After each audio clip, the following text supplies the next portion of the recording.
बहुत से traders trade में एंट्री लेने के बाद थोड़ा प्रॉफिट ही लेकर निकल जाते हैं और अपने टारगेट तक का भी वेट नहीं करते। तो कुछ ट्रेडर ट्रेंडिंग मार्केट में भी बड़ा लॉस कर देते हैं और इसका रीजन यह है कि वह लॉस को तो होल्ड कर लेते हैं लेकिन प्रॉफिट को होल्ड नहीं कर पाते, क्योंकि उन्हें डर होता है कि यह प्रॉफिट भी लॉस में ना बदल जाए और वह छोटा प्रॉफिट ही लेकर निकल जाते हैं, जिससे जिस दिन मार्केट में अच्छा मूवमेंट आता है और बड़े पैसे बन सकते थे उस दिन वह लोग छोटा पैसा ही बना पाते हैं। तो आज के इस वीडियो में हम लोग सीखेंगे कि कैसे अपने विनिंग ट्रेड को होल्ड करें। तो वीडियो को बिल्कुल ध्यान से और लास्ट तक देखना। जब आपका ट्रेड प्रॉफिट में होता है तो आपका दिमाग कहता है कि बस बेच दो, प्रॉफिट बुक कर लो, लेकिन कई बार स्टॉक और ऊपर चला जाता है और आप बड़ा मुनाफा कमाने से चूक जाते हैं। एग्जाम्पल के लिए मान लीजिए आपने 100 रुपये पर एक स्टॉक खरीदा, वह जब 120 रुपये पर पहुंचा तब अपने प्रॉफिट मिस ना हो जाए इस डर से आपने उसे बेच दिया, लेकिन थोड़ी देर बाद वह स्टॉक 150 रुपये तक चला गया। तो सवाल यह है कि विनिंग ट्रेड को होल्ड कैसे करें। ये निफ्टी 50 का 5 मिनट का टाइम फ्रेम का चार्ट है जिसमें प्राइस हायर हाइस बनाते हुए ऊपर जा रहा है। इसमें मुख्य रूप से 3 प्रकार के ट्रेडर आते हैं। पहला ट्रेडर ए,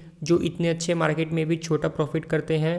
दूसरा ट्रेडर बी, जो इतने अच्छे मार्केट में भी लॉस करते हैं। तीसरा ट्रेडर सी, जो इस पूरे मूव को कैप्चर करता है और अच्छा प्रॉफिट जनरेट करता है। तो चलिए जानते हैं इन तीनों ट्रेडर की स्ट्रेटजी, जो आपके लिए जानना बहुत जरूरी है क्योंकि इससे आप अपनी गलतियों को सुधार सकते हैं और एक प्रॉफिटेबल ट्रेडर बन सकते हैं। तो सबसे पहले जानते हैं ट्रेडर ए की स्ट्रेटजी। यह ट्रेडर अपने सेटअप को देखकर ट्रेड में एंट्री तो बना लेते हैं और अपना स्टॉप लॉस और टारगेट सेट कर देते हैं, और जब प्राइस उनके डायरेक्शन में बढ़ता है तो उन्हें छोटा सा प्रॉफिट दिखने लगता है। लेकिन जैसे ही मार्केट पुल बैक लेता है और रेड कैंडल बनती है, उन्हें डर लगने लगता है कि जो छोटा सा प्रॉफिट हुआ है वह कहीं लॉस में ना बदल जाए, इसीलिए वह ट्रेड से जल्दी एग्जिट हो जाते हैं। उन्हें प्रॉफिट तो होता है लेकिन छोटा, और जब लॉस होता है तो बड़ा हो जाता है, जिससे ऐसे ट्रेडर्स कभी प्रॉफिटेबल नहीं बन सकते क्योंकि वह धीरे धीरे लॉस में ही जाते हैं। यह 4 बार छोटे छोटे प्रॉफिट कर लेते हैं लेकिन एक बार के लॉस में सारा पैसा गवा देते हैं। एग्जाम्पल के लिए मान लो ट्रेडर ए ने एक स्टॉक को 100 रुपए में खरीदा और 110 पर ही बेच दिया, जबकि स्टॉप लॉस 80 पर सेट किया था। मतलब लॉस 20 रुपए का, प्रॉफिट 10 रुपए का। यह रिस्क रिवॉर्ड बहुत ही बेकार है। इससे उनका 2 बार का प्रॉफिट एक बार में ही चला जाएगा, और ऐसा बार बार होने से उनका टाइम खराब होता है, कैपिटल खत्म हो जाता है और वो मार्केट से बाहर हो जाते हैं। अब इसके पीछे का क्या कारण है? पहला, ज्यादा लॉट साइज। कुछ ट्रेडर शुरुआत में ही ज्यादा लॉट से ट्रेड करने लगते हैं, जिससे थोड़ा भी कैंडल का मूवमेंट बड़ा लॉस दिखा देता है। इससे उनकी साइकोलॉजी खराब हो जाती है और वह ट्रेड को होल्ड नहीं कर पाते। दूसरा,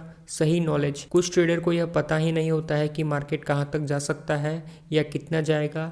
वह ट्रेड तो ले लेते हैं लेकिन उनके मन में डर बना रहता है कि कहीं मार्केट यहाँ से रिवर्स ना हो जाए, इसीलिए वो थोड़ा सा ही ऊपर जाने पर ही एग्जिट हो जाते हैं। तीसरा, कैपिटल कम होना।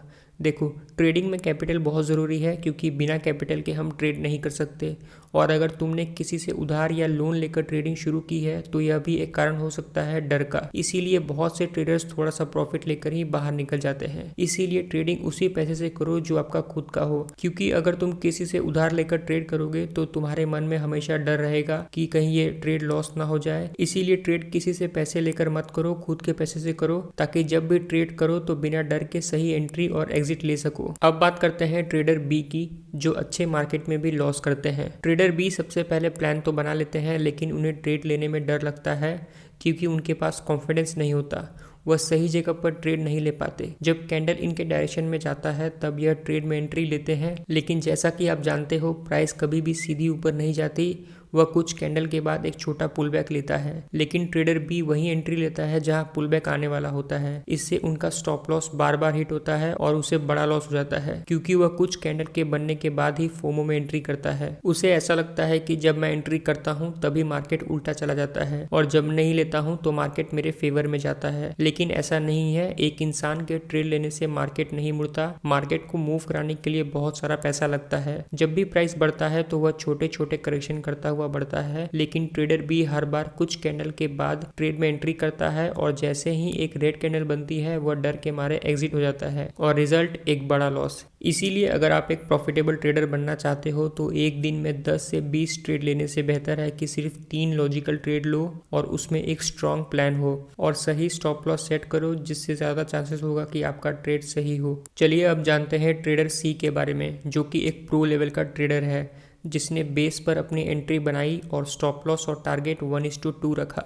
लेकिन जब उसका टारगेट पूरा होने वाला था तो उसने देखा कि प्राइस हायर हाई बनाता हुआ ऊपर जा रहा है, जिससे उसने अपना टारगेट पूरा होने के बाद भी एग्जिट नहीं किया, क्योंकि चार्ट को देखने के बाद उसे समझ आ गया कि यह एक अप ट्रेंड है और उसने केवल अपने स्टॉप लॉस को ट्रेल किया, जिससे उसने पूरे ट्रेंड में ए और बी की तुलना में बहुत अच्छा प्रॉफिट किया। क्योंकि ट्रेडर सी को चार्ट पैटर्न पता था, जिससे उसने ट्रेड को एग्जिट करने के बजाय ट्रेल करना शुरू किया और स्टॉप लॉस को धीरे धीरे ऊपर की तरफ शिफ्ट किया। जब मार्केट ऊपर जाए तो आप स्टॉप लॉस को रिसेंट स्विंग लो पर सेट करें और ऐसा तब तक करें कि जब तक एक बड़ा रेड कैंडल ना बने या ऐसा लगे कि मार्केट यहाँ से रिवर्स हो सकता है। अगर मार्केट रिवर्स भी हो जाता है फिर भी ट्रेडर सी प्रॉफिट में रहता है और 100 पॉइंट का मूव देने के बाद भी ट्रेडर ए और बी ने अच्छा प्रॉफिट नहीं बना पाए, वहीं ट्रेडर सी ने अपनी स्ट्रेटेजी से पूरा मूव ट्रेल करते हुए कैप्चर किया और एक अच्छा प्रॉफिट बना लिया। तो चलिए कुछ इंपॉर्टेंट पॉइंट्स को समझ लेते हैं जिससे आप विनिंग ट्रेड को होल्ड कर सकते हैं। आपको बस कुछ पॉइंट को याद रखना है जिससे आप बड़ा मूव कैप्चर कर पाओगे। पॉइंट नंबर 1, ट्रेड करने से पहले एक प्लान बनाएं। तय करें कि आपका टारगेट और स्टॉप लॉस कहाँ होगा और उसको आपको स्ट्रिक्टली फॉलो करना है। एग्जाम्पल के लिए अगर आपका टारगेट 20% प्रॉफिट है तो 10% प्रॉफिट होने के बाद घबराकर ना बेचें, अपने प्लान पर टिके रहें। इसका मतलब है आपका टारगेट स्टॉप लॉस का दुगना होना चाहिए। अगर स्टॉक एक स्ट्रॉन्ग अप ट्रेंड में है यानी लगातार ऊपर जा रहा है तो उसे जल्दी बेचने की ज़रूरत नहीं है। ट्रेंड आपका दोस्त है, जब तक ट्रेंड ऊपर की ओर है तब तक होल्ड करने की कोशिश करें और यह याद रखें कि प्राइस ऊपर जाने के बाद छोटा सा पुल बैक लेता ही लेता है। अगर आपका ट्रेड प्रॉफिट में है तो डर की वजह से जल्दी ना बेचें, अपने इमोशन को कंट्रोल करें और लॉजिक और रूल्स के आधार पर ही डिसीजन लें। ट्रेलिंग स्टॉप लॉस एक ऐसा टूल है जो आपके प्रॉफिट को प्रोटेक्ट करता है और साथ ही स्टॉक प्राइस को ऊपर जाने का मौका देता है। 100 से 120 जाता है तो स्टॉप लॉस को 110 पर सेट करें। अगर स्टॉक और ऊपर जाता है तो स्टॉप लॉस को भी ऊपर करते रहें। जल्दीबाजी में बेचने से बड़ा प्रॉफिट छूट सकता है। उम्मीद करता हूँ ये वीडियो आपको पसंद आया होगा। पसंद आए तो वीडियो को लाइक कर देना और चैनल पे नहीं हो तो सब्सक्राइब कर देना।